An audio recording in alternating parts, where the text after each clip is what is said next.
Hey everyone, welcome back to the channel. Today we are heading to the high altitude forests of Nepal, a place where the line between the human world and the spirit world is incredibly thin. While most people think of the Himalayas as a place of snowy peaks and spiritual peace, the locals know that the dense rhododendron jungles hide something ancient. We are talking about the Banjhakri.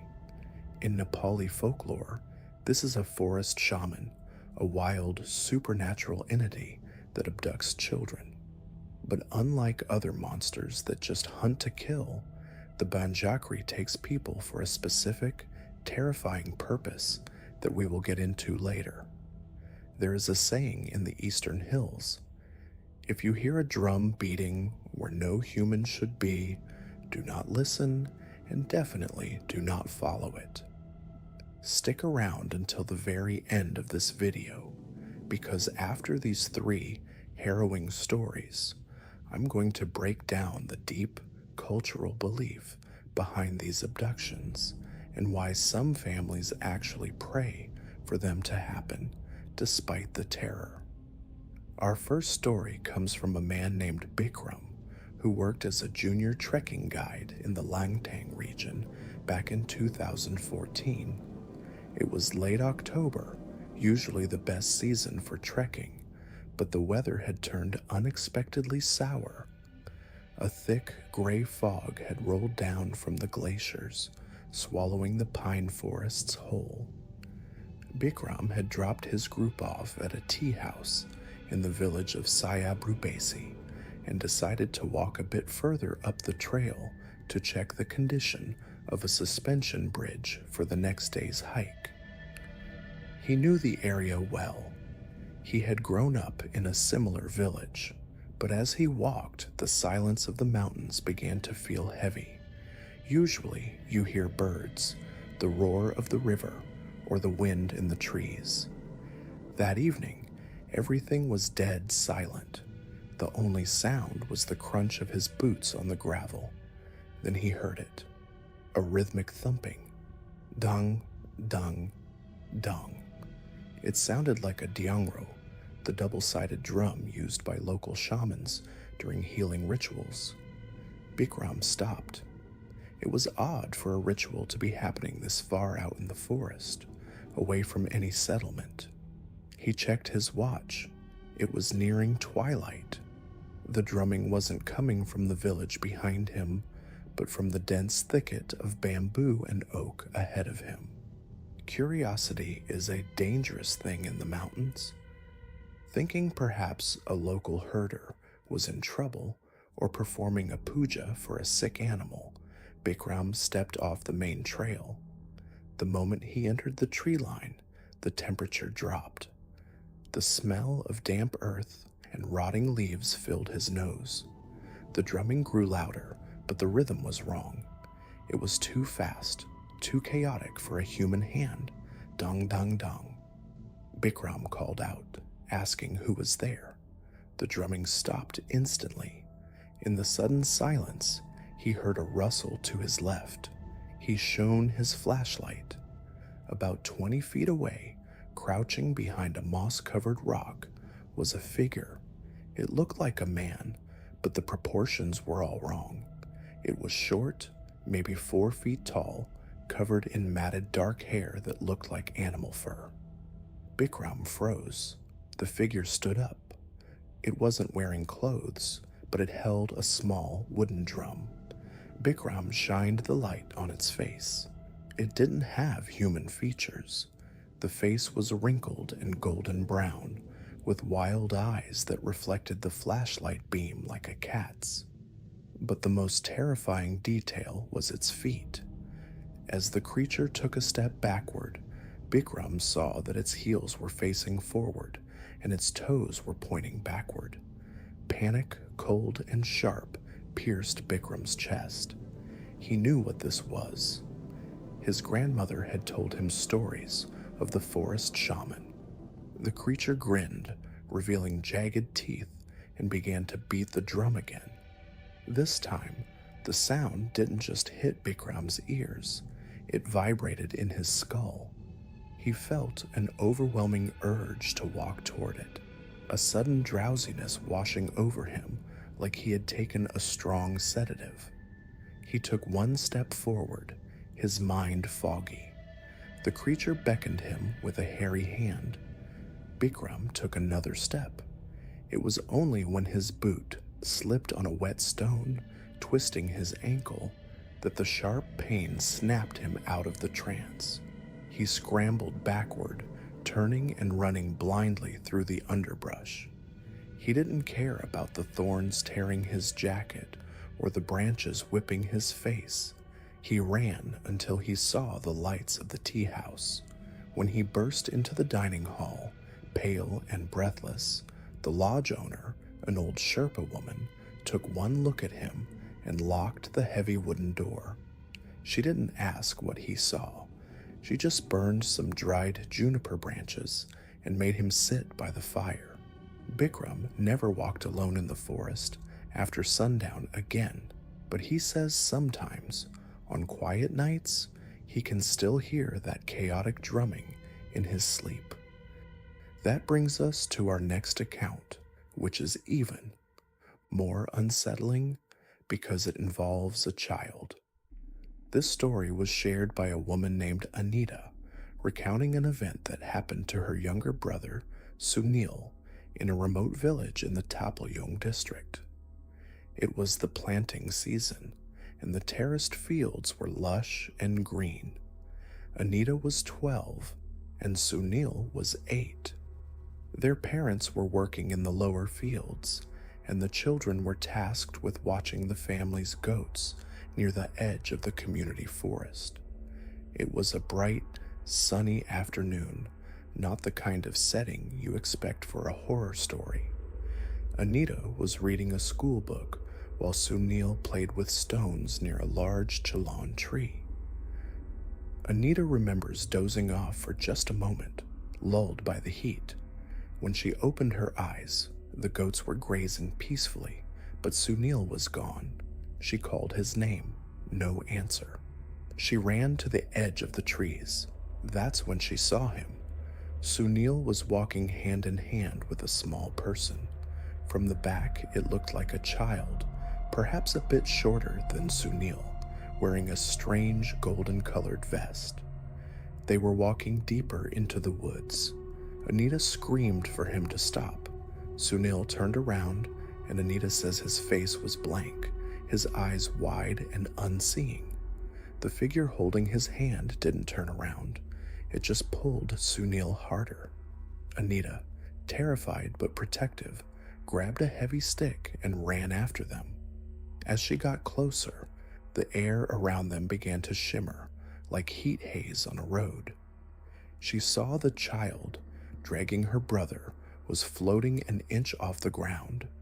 She screamed a prayer to the local forest deity and threw the stick. It hit the entity on the shoulder. The creature let out a shriek that sounded like a mix of a jackal and a crying baby. It released Sunil's hand and vanished into thin air, leaving behind a swirl of dust and the smell of sulfur. Sunil collapsed instantly. When their parents carried him home, he wouldn't wake up. He lay in a fever for 3 days, muttering about a golden cave and a teacher who wanted to feed him rice and milk. The local shaman was called in. He performed a ritual, beating his drum and chanting mantras to call Sunil's soul back from the forest. On the 4th day, Sunil woke up. He remembered everything. He said the little man had promised to take him to a beautiful cave full of gold and teach him how to fly. The creature had offered him food, white rice and milk.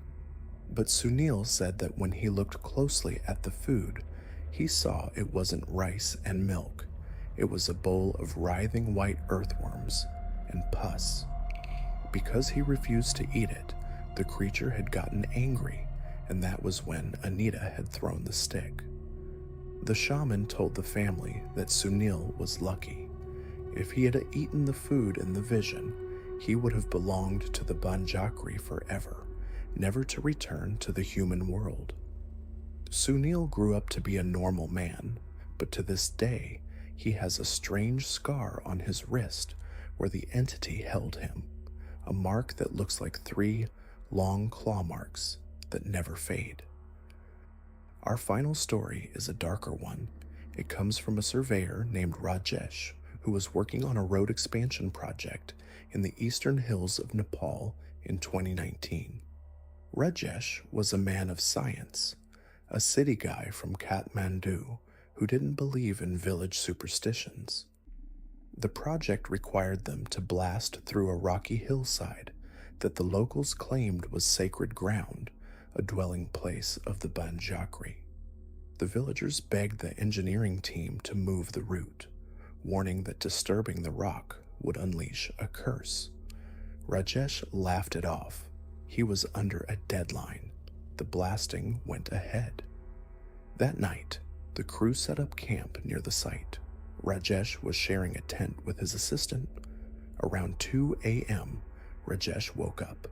He needed to use the bathroom.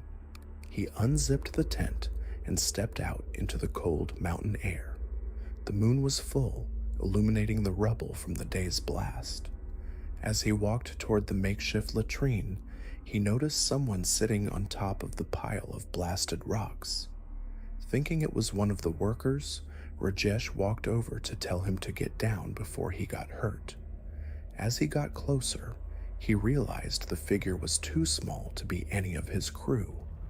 The figure was playing with 2 stones, clicking them together in a rhythmic beat. Click-clack, click-clack. "Hey," Rajesh shouted, "get down from there." The figure stopped and slowly turned its head. Rajesh froze. The face was covered in hair, except for the eyes and mouth. It held up a hand, pointing a long, crooked finger at Rajesh. Then, it pointed at the blasted rock, and then at Rajesh's chest. Rajesh felt a sudden, crushing pressure in his ribs. He couldn't breathe. He fell to his knees, gasping. The creature hopped down from the rocks. It moved with a strange, jerky fluidity. It circled Rajesh, whispering in a language that sounded like wind rushing through a cave. Rajesh tried to crawl back to the tents, but his legs wouldn't work.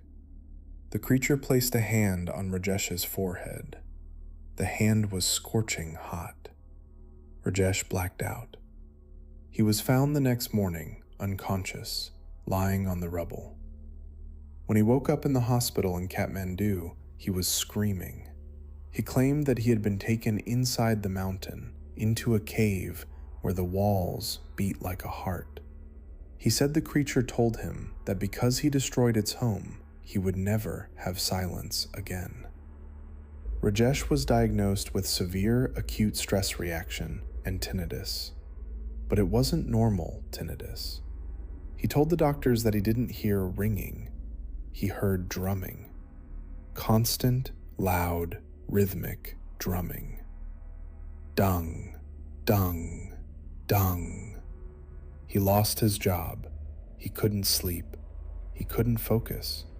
He spent his savings on doctors, then on psychiatrists, and finally on shamans.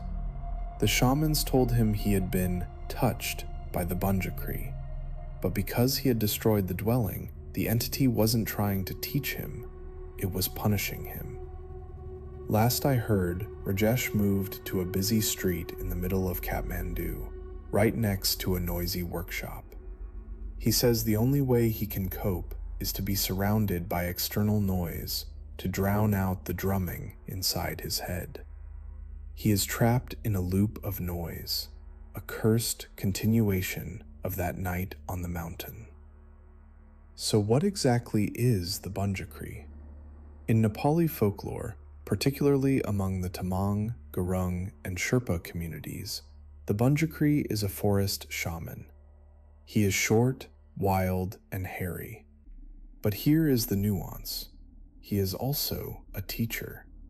The legend says that the Banjhakri abducts children who are pure of heart to teach them the ways of shamanism.